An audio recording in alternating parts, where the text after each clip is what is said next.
A Venezuela foi naturalmente abençoada pela natureza, uma riqueza nata que é o petróleo, não soube aproveitá-la em investimentos diversos para o desenvolvimento deste país, construção civil, ciência, instrução de seus cidadãos, e aí mergulhou na ditadura e se autodestruiu.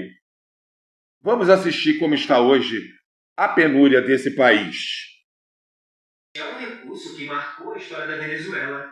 Esse recurso é o petróleo. O país abriga simplesmente a maior reserva comprovada de petróleo do mundo, cerca de 300 bilhões de barris. Para você ter uma ideia do tamanho disso, isso é quase 20% de todas as reservas globais. É maior do que a própria Arábia Saudita. Essa riqueza colossal deu uma vantagem incomparável para a Venezuela. Durante décadas, o petróleo foi a base de toda a prosperidade do país. O combustível era tão abundante e tão barato por lá que se tornou um símbolo nacional. Encher um tanque de um carro custava o equivalente a alguns reais.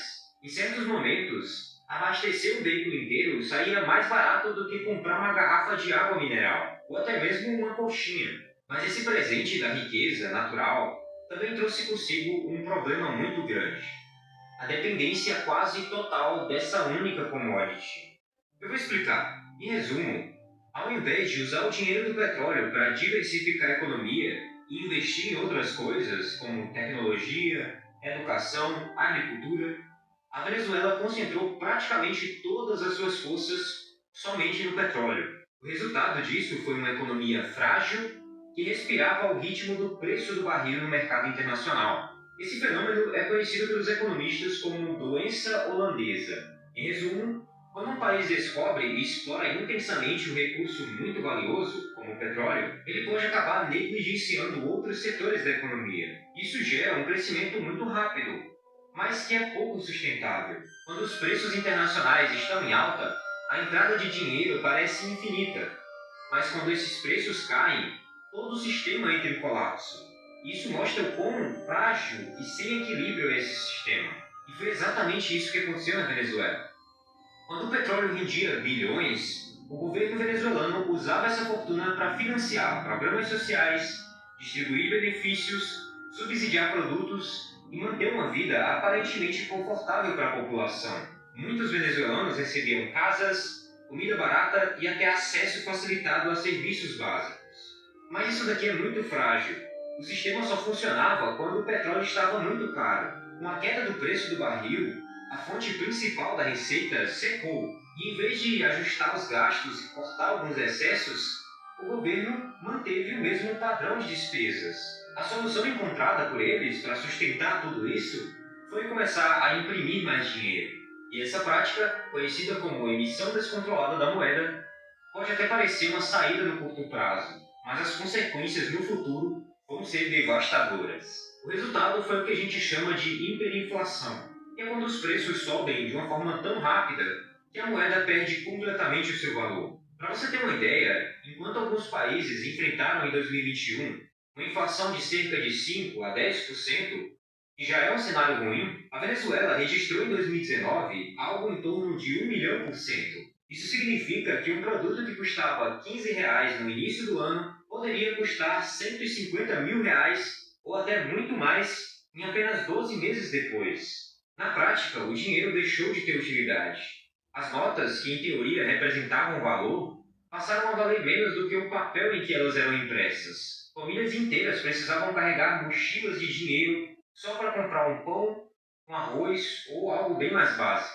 A cena que mais marcou esse período foram as fotos das montanhas de dinheiro. Um retrato aí muito triste do que o país acabou se tornando. E a população, obviamente, buscou alternativas. Começaram a substituir pelo dólar americano ou até mesmo pelo peso colombiano em algumas regiões de fronteira. É como se eles estivessem abandonando a sua própria identidade monetária.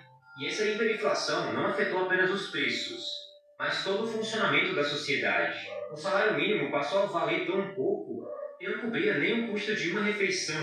O mercado e os comércios entraram em colapso, as empresas fecharam as portas e a classe média, que já foi um símbolo de riqueza e consumo, praticamente desapareceu. Mas essa crise vai bem além de comida. O gás de cozinha, por exemplo, se tornou um luxo. Muitas famílias relatam ficar até 2 semanas sem gás, esperando a reposição. Nesse período, eles improvisam fogareiros, cozinham em fogueiras improvisadas ou até mesmo dependem da ajuda de vizinhos e parentes. A energia elétrica também sofre com apagões constantes e em várias regiões a falta de água encanada se tornou parte da rotina. Hospitais têm falta de medicamento e muitos venezuelanos atravessam fronteiras para comprar remédio em países vizinhos, como a Colômbia ou o Brasil. Outros acabam recorrendo a tratamentos caseiros ou simplesmente ficam sem atendimento. O impacto físico dessa tragédia é muito grande. Em 2018, dados mostram que cerca de 64% da população perdeu em média 11 quilos por falta de alimentos. As imagens que circulam revelam pessoas cada vez mais magras, famílias inteiras reduzindo o número de refeições diárias, uma cena impensável em um país que já foi símbolo de fartura e riqueza. E ainda assim, é impressionante o quanto que o povo é resiliente, o quão hospitaleiros e legais eles são com pessoas que vêm de fora. É um povo que se recusa a perder sua humanidade mesmo nessa situação tão crítica. Quando a comida falta, o salário não vale nada e os serviços básicos deixam de funcionar, a gente não está mais diante de uma simples crise econômica. O que acontece na Venezuela é, acima de tudo, uma crise humanitária sem precedentes. O desespero empurrou milhares de venezuelanos para fora das suas casas. Estima-se que mais de 7 milhões de pessoas tenham deixado o país nos últimos anos. Um número tão grande que supera até o de refugiados da Ucrânia em pleno conflito. Famílias inteiras se separam, pais atravessam fronteiras em busca de trabalho, enquanto filhos e parentes ficam para trás esperando algum dinheiro enviado do exterior. Pontes que ligam a Venezuela à Colômbia, por exemplo, se tornaram corredores de sobrevivência. Todos os dias, milhares de pessoas cruzam a pé, carregando malas, sacolas ou até mesmo somente a roupa do corpo. E é tão triste ver isso porque a Venezuela é um país muito lindo e que tem muitas belezas naturais. Praias caribenhas de águas cristalinas, florestas tropicais muito lindas, montanhas que tocam as nuvens. Lá, por exemplo, tem o Santo Angel, que é a cachoeira mais alta do mundo, com quase 1.000 metros de queda livre. É um espetáculo da natureza que em outros tempos atraía turistas de todos os lugares. Mas tudo isso tem um contraste muito grande com a realidade triste do país. A história da Venezuela não é apenas de um país vizinho que entrou em colapso.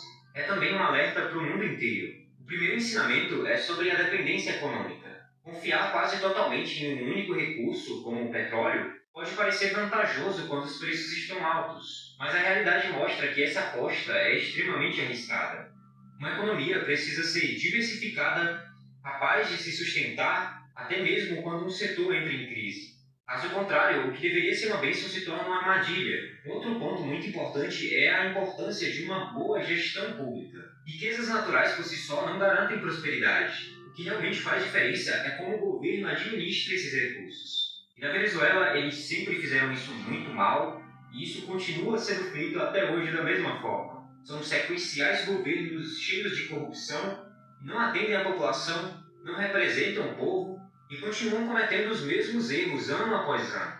E também tem a questão da estabilidade institucional. Sem democracia, sem transparência e sem políticas responsáveis, qualquer riqueza pode se perder. A queda da Venezuela mostra que governos que priorizam benefícios imediatos, sem pensar em consequências a longo prazo, acabam deixando cicatrizes muito grandes no país.